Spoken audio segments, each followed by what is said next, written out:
Allez, c'est parti, Saint-Père, tu es grand, tu es bon, tu es merveilleux. Prends contrôle de ma bouche, que ça ne soit pas la chair qui prêche, ni l'enfer, mais que c'est ton Esprit Saint qui parle au nom de Jésus-Christ. J'ai prié, Amen. Alors,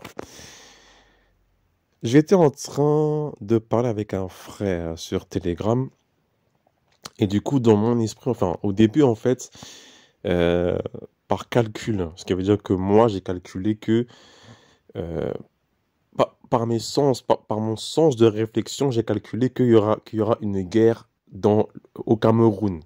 Parce que je me suis dit que comme ça allait péter en Europe et dans les autres pays, je me suis dit que c'est fort probable qu'il y aurait une guerre au Cameroun. Sauf que lorsque j'ai fait ce calcul-là, en fait, dans mon esprit qui est connecté à Dieu, c'était sûr et certain. Hum. Et j'ai redemandé à Dieu si est-ce que vraiment c'est vrai qu'il y aura une guerre au Cameroun.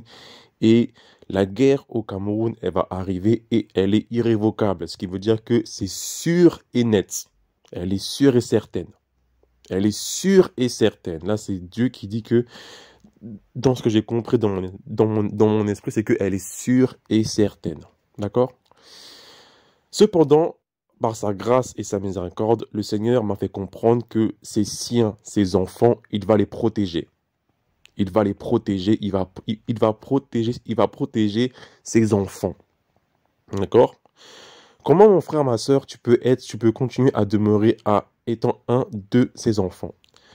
Tu dois vivre une vie de sainteté. Tu dois vivre une vie de repentance. Si tu ne vis pas une vie de sainteté et de repentance continuelle par rapport à tes péchés inconscients et conscients, tu n'es plus considéré comme un de ses enfants. Ce qui veut dire que tu peux mourir. Et si tu meurs, c'est l'enfer. D'accord, ok? Donc voilà de ce que j'ai reçu de la part du Seigneur. Camerounais, Camerounaise, mon frère, ma soeur, tu es là-bas. Je t'en supplie, partage la vidéo à tes contacts. D'accord? Que Dieu vous garde, que Dieu vous bénisse. Shalom et ciao et merci.